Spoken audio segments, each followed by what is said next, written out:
नमस्कार विद्यार्थी मित्रांनो, SMD physics and math academy मध्ये आपले स्वागत आहे। आज आपण अँगुलर मोमेंटमचं एक्सप्रेशन पाहणार आहोत। या अगोदर मित्रो मी काही बेसिक कन्सेप्ट सांगतो, कसे बेसिक क्लिअर झाले पाहिजे। मजा येईल तुम्हाला, त्याच्याशिवाय एक्सप्रेशनची चव नाही येणार। तेव्हा लक्षात ठेवा, मी सांगत का ते मन लावून नाही का कशा डेफिनेशन तयार होतात ते आज मी तुम्हाला ट्रिक शिकवणार आहे। कान देऊ नाही का, एवढं इंटरेस्टिंग वाटल का बा कसं असलं पाहिजे फिजिक्सचं बेसिक नॉलेज। तेव्हा सुरुवात करून राहिलो। कल्पना करा बा का ही एक बॉडी आहे।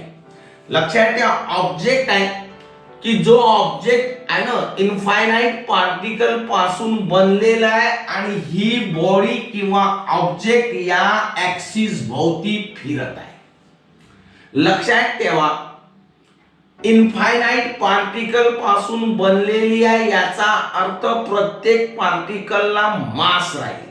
तर माझं म्हणणं आहे बा का हा पहिला पार्टिकल आहे की ज्याचा मास m1 आहे, त्याचं या ऍक्सिस पासूनचं डिस्टन्स r1 आहे। जर हा पार्टिकल सुटलास तर तो असा जाईल, म्हणजे याला लक्षात ठेवा लिनियर व्हेलॉसिटी सुद्धा प्राप्त होईल आणि ते मी दाखवत आहो काय न बात v1।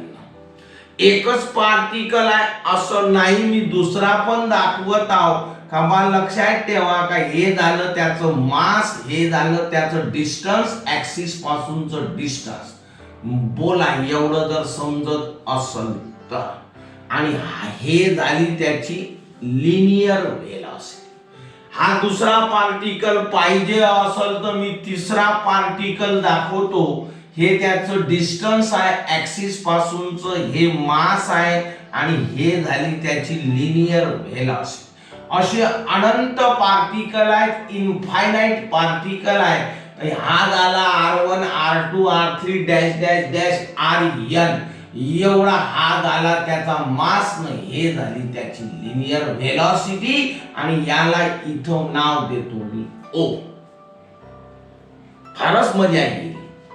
कसं बोलता येते हो, ही बॉडी फिरत आहे, ऑब्जेक्ट फिरत आहे, ज्या व्हेलॉसिटीनं फिरत आहे त्याला अँगुलर व्हेलॉसिटी म्हणतात असं दाखवलं पाहिजे।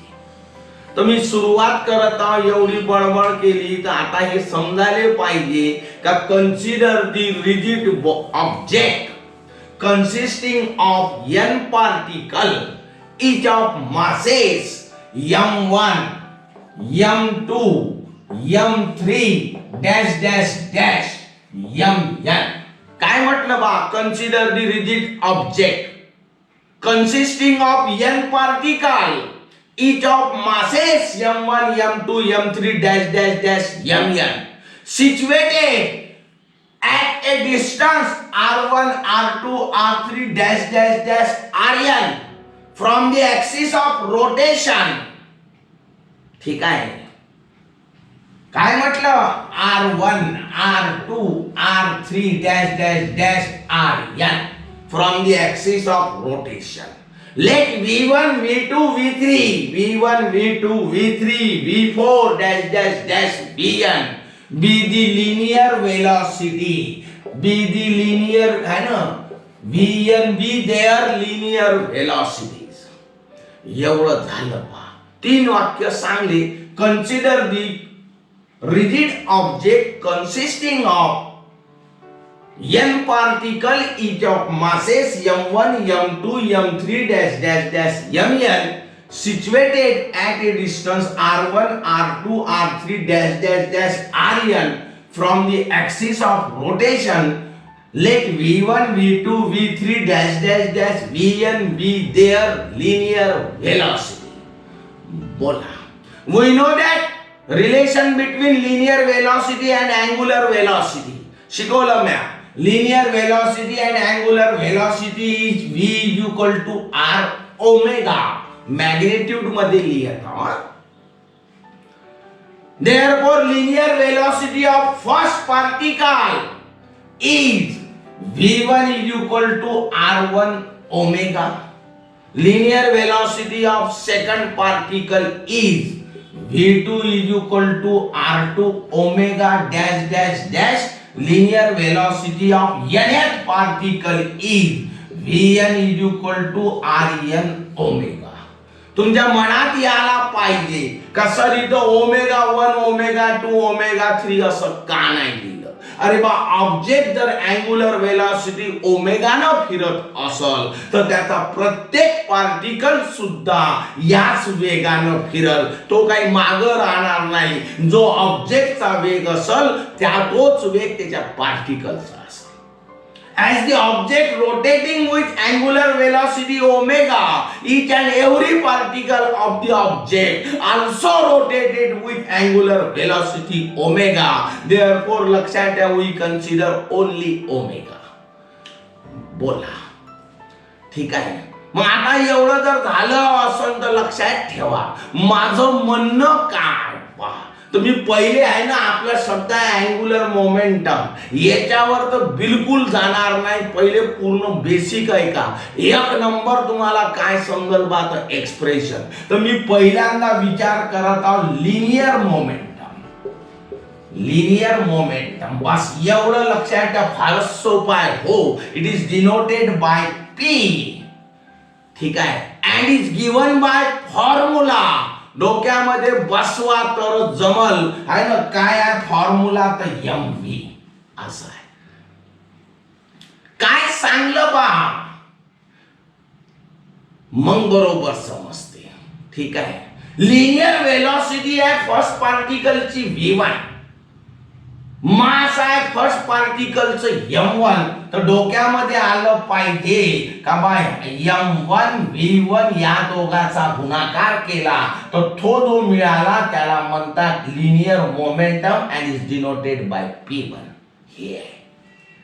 काय सांगलं काय अर्थ निघते. Product of mass of the body or particle and its लक्षात ठेवायचं linear velocity is called as linear momentum and is denoted by p and is given by formula p is equal to mv.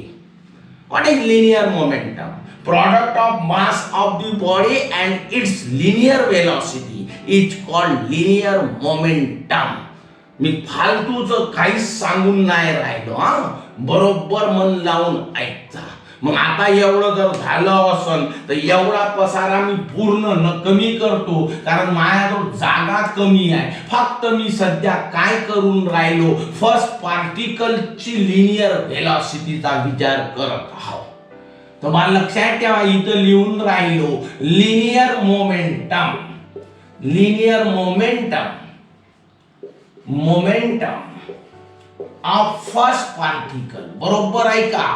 First particle मी सांगत आहो ना. शेवटी basic संपल्यावर तुम्ही म्हणसाल वा खोटं असेल तर पाहून घेता. Linear momentum of first particle is p1 is equal to m1 v1. बोल पा. मग एवढं जर झालं असल तर मग डोक्यात कसं आलं पाहिजे. ह्याय ना याले मी नंबर लक्षात ठेवा मन लावून बरोबर ऐकायचं. याने नंबर मी देऊन राहिलो 1. लक्षात ठेवा v1 ची व्हॅल्यू आहे r1 ओमेगा. याच्यात ठेवायचं. याच्या खाली लिहायचं आहे putting the value of v1 from equation 1 we get p1 is equal to m1. v1 च्या ऐवजी ठेवायचं r1 ओमेगा. बोल पा. याला नंबर मी देऊन राहिलो 2. मन लावून ऐका एक्सप्रेशन मग पाहू. पहिले तर बेसिक क्लिअर करत आहोत का बा कुठून आलं कसं आलं. ठीक आहे. मन लावून ऐका मी काय बोलत आहो. Momentum linear momentum. Moment of linear momentum is called angular momentum and is denoted by L. आणि बापाचा बाप म्हणजे आजा. तसं मोमेंटमचं मोमेंट लक्षात ठेवा त्यालाच म्हणतात अँग्युलर मोमेंटम. काय म्हणतात angular momentum. What is moment of linear momentum is called angular momentum and is given by formula. लक्षात ठेवा वेक्टर मध्ये सांगत आहोत r cross p. its magnitude is its magnitude is P आहे ना इंटू आर. बोल बा. ठीक आहे, डोक्यावरून गेलं, काही टेन्शन नाही घ्यायचं. मी म्हटलं का moment of linear momentum is called as angular momentum. ठीक आहे, अरे हो का नाही? तर बा लक्षात ठेवा, काय दिसते बा तर बा डोक्यात आलं पाहिजे. काय आलं बा? What is P? Linear momentum. What is R? It's perpendicular distance from axis of rotation.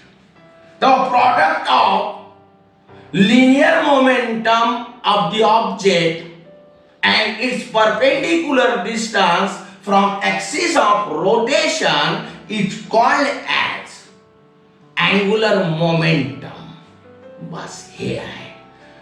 बोला मग आता एवढं जर झालं असल तर बा यालाच मोमेंट ऑफ आहे ना लिनियर मोमेंटम म्हणतात. बसलं का डोक्यात? काय बोललो? Moment of linear momentum is called angular momentum.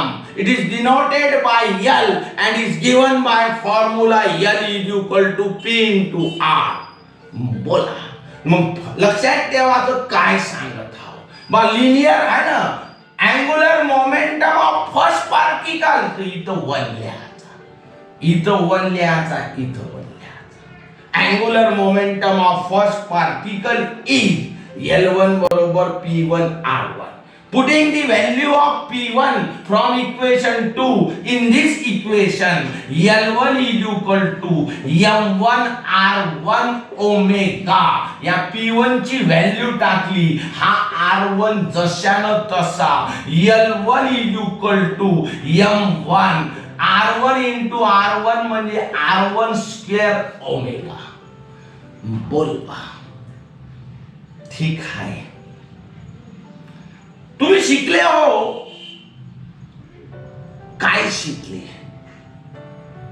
तुम्ही शिकले what is M mass, what is R है ना distance of particle from axis of rotation. हे पाय mass of the particle and its है ना square of the distance from axis of rotation is called moment of inertia.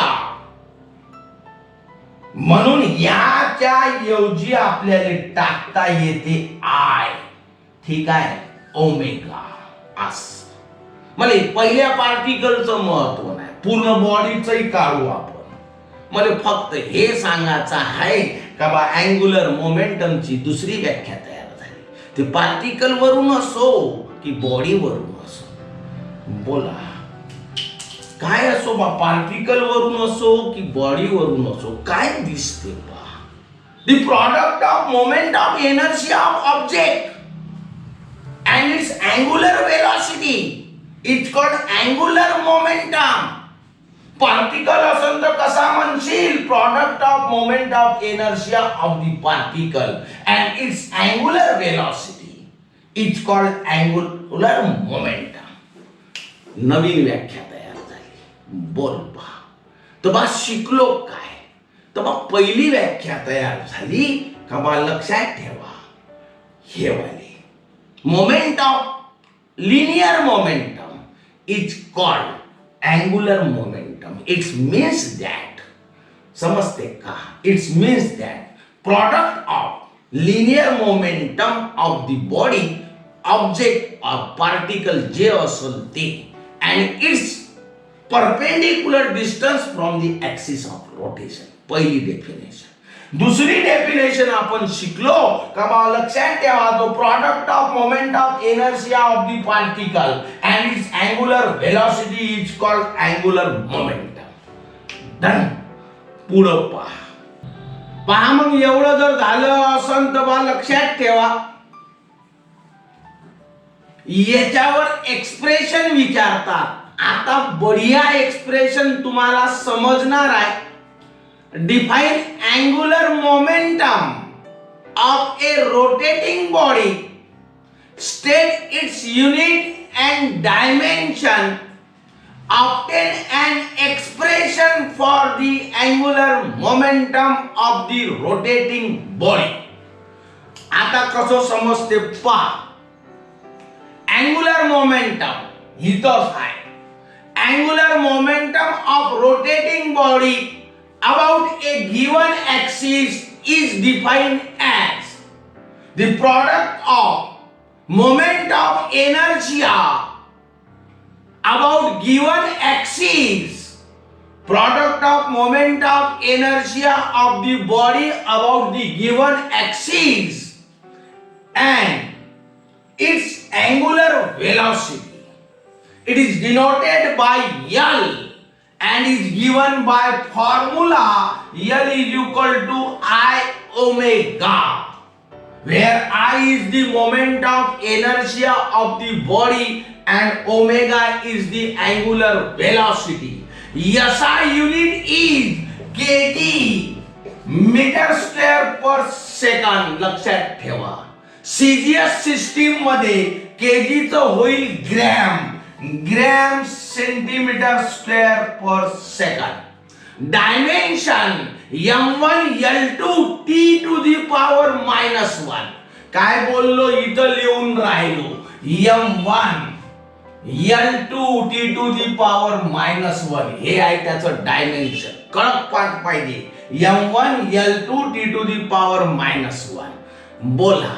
तर मग आता आपण डिफाइन अँगुलर मोमेंटम पाहिलं, कशी त्याची व्याख्या तयार झाली ते पाहिलं. याचं SI युनिट तोट्या नाही, हे आहे त्याचं बेसिक का अशी तयार झाली. ठीक आहे, बेसिक पासून सांगत हाव. तर बा याचं SI युनिट पण सांगलं, सीजीएस युनिट पण सांगलं, याचं डायमेन्शन पण सांगलं. याचं आता तुम्हाला एक्सप्रेशन सांगतो. पहा मग आता पूर्ण बेसिक क्लिअर आहे. म्हणजे आता काही मराठी वापरायचं काम नाही. 5 मिनिटात एक्सप्रेशन समजते. Consider the rigid object. Consider the rigid object rotating about an axis passing through the point O with constant angular velocity omega as shown in figure. Consider a rigid object rotating about an axis passing through the point O with constant angular velocity omega as shown in figure. असं लिहायचं बा. Suppose that the object consists of n particle, each of masses m1, m2, m3 dash dash dash mn, situated at a distance r1, r2, r3 dash dash dash rn from the axis of rotation. तो भाई इथं लिहून राहिलो situated आहे ना, at a distance R1, R2, R3 dash dash dash rn from the axis of rotation.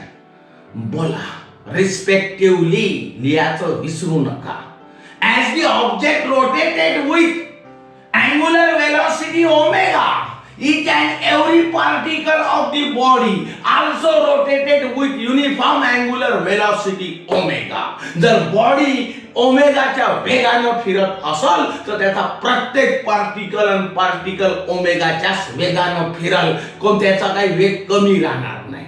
But they have different linear velocity. काहून असं बोललो, इथून जर सुटला असा जाईल, असा सुटला तर असा जाईल. म्हणजे प्रत्येकाची लिनियर वेलॉसिटी वेगवेगळी राहील. आणि म्हणून मी म्हणतो का let v1 v2 v3 dash dash dash vn be the आहे ना, be their linear velocity. Therefore linear velocities of first particle is v is equal to v1 is equal to, we know that relation between linear velocity and angular velocity is v1 is equal to r omega. Therefore v1 is equal to r1 omega. Linear momentum of the first particle is P1 is equal to, आता शिकवलं what is linear momentum. तर बा लक्षात घ्या, product of the mass of particle and it's linear velocity is called linear momentum and is given bye P1 is equal to m1 v1. याला number द्यायचा 1. Putting the value of v1 from equation 1 in this equation we get P1 is equal to m1 v1 च्या ऐवजी r1 omega. बोला याले number द्यायचं 2. मला वाटते बा आता तर समजायला पाहिजे, आता डबल घासून मजा नाही. ठीक आहे, एवढं जर झालं असन तर अँगुलर मोमेंटम, तर बा अँगुलर मोमेंटमचं सूत्र आहे का बा L1 is equal to P1 into R1. शिकवलं angular momentum, moment of the moment of the linear momentum is called angular momentum. ठीक आहे, मग एवढं जर झालं असन तर बा या P1 ची value, putting the value of P1 from equation 2 in this equation we get L1 is equal to m1 r1 omega into r1. एवढी P1 ची व्हॅल्यू इथं P1 च्या ऐवजी ठेवली, हा r1 जशानं तसा, L1 बरोबर m1 r1 into r1 square omega. Similarly, angular momentum of second particle is L2 is equal to m2 r2 square omega. Angular momentum of third particle is m3 r3 square omega. In this way, angular momentum of the nth particle is Ln is equal to mn rn square omega. बोला total angular momentum of the object, पूर्ण ऑब्जेक्टचा angular momentum is equal to the sum of angular momentum of all the particle of the object or in the body. बोला काय बोललो, total angular momentum of the object or body is equal to the sum of angular momentum of all the particle in the body, and therefore L is equal to L1 plus L2 plus L3 dash dash dash Ln. बोला एवढं जर झालं असन तर बा लक्षात ठेवा, L is equal to L1 ची किंमत m1 r1 square omega plus m2 r2 square omega plus plus plus याले मिटवत हाव, काही इलाज नाही. प्लस प्लस प्लस एक है ना, काय याचा आहे mn rn स्क्वेअर ओमेगा. यालाच कसं मांडता येते, m1 r1 square plus m2 r2 square plus plus plus mn rn square, हा ओमेगा कॉन्स्टंट बाहेर काढायचा. बोला m1 r1 square plus m2 r2 square plus plus plus याला कसं लिहिल्या जाते तर बा पहिल्या पिरियड मध्ये शिकवलं, L is equal to summation I is equal to 1 to n mi ri square असं ब्रॅकेट मध्ये, आणि इथं लिहायचं ओमेगा.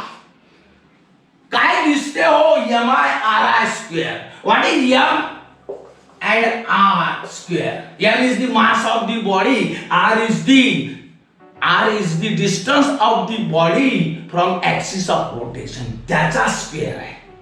तर मग मोमेंट ऑफ इनर्शियाची डेफिनेशन शिकलो. सांगलं तुम्हाला का हे लक्षात ठेवा का बा त्या बॉडीचं मास आणि त्याचं ऍक्सिस पासूनच्या डिस्टन्सचा स्क्वेअर याच्या प्रॉडक्टला मोमेंट ऑफ इनर्शिया म्हणतात. ठीक आहे, the product of mass of the body and square of its distance from the axis of rotation is called moment of inertia. Therefore this is the moment of inertia and is denoted by I. Therefore इथं लिहून राहिलो L is equal to I omega. This is the expression for angular momentum of the body. लक्षात ठेवा. About an axis. समजते? This is the expression for moment of inertia of the body about an axis passing through the point O. Bulb. Done. आवडला माझा video आवडला असेल तर याला like करा, शेअर करा, सबस्क्राईब करा. आणि मित्र हो, लक्षात ठेवा, खास करून तुमच्या मित्रांना सांगा. आणि नसल घंटी वाजवली तर घंटी वाजवा, जेणेकरून तुम्हाला रोज माझे नवीन व्हिडिओ पाहायला मिळतील. एक महत्वाची गोष्ट, मग खूप विद्यार्थी मेसेज करत आहे का सर नोट्स पाहिजे, PDF मध्ये केव्हा टाकसाल. तर मग लॉकडाऊन असल्यामुळं काही व्यवस्था होत नाही आहे. आता तुमची जे तीव्रता पाहता, रोज जेवढे मेसेज पाहता आहे ना, तर याच्यावर एक पर्याय आहे. जसं मी जे आहे का नाही, जेवढे मायाच्यानं पॉइंट लिहिणं झाले महत्वाचे पहिले लिहून घेतो. ठीक आहे, पूर्ण व्यवस्थित बनवायचंच आहे. पण जेवढे पट्ट ज्याच्या नोट्स तयार होत आहेत त्या मी पहिले लिहून घेतो. आणि मग ते टाईप वगैरे करणे, प्रिंटिंग करणे वगैरे वगैरे आहे ना, ते खूपच म्हणजे सध्या पूर्ण लॉकडाऊन असल्यामुळे काही व्यवस्था नाही. पण मी जेवढे पॉइंट लिहिले आहेत, ते लिहिलेले जर पॉइंट तुम्हाला चालत असतील तर मी ते लिखाण केलेलं हाताचं त्याचं PDF टाकू शकतो. तुम्ही जर त्याची प्रिंटिंग बिलकुल छापलेलं पाहिजे असेल, असं पाहिजे असेल तर ते लॉकडाऊन उघडल्यानंतरच. पण अभ्यास करायचा आहे बा, पर्याय नाही, तेच छापलेलं राहील जशानं तसं, याच्यात काही फरक नाही. कारण तेच मटेरियल मी ते देणार आहोत प्रिंटिंगसाठी. तर मला लक्षात ठेवा, माझ्या हातचं लिहिलेलं चालत असेल तर तुम्ही मला मेसेज करा, तर मी ते लिहिलेलं PDF मध्ये टाकून देतो. ठीक आहे. नमस्कार.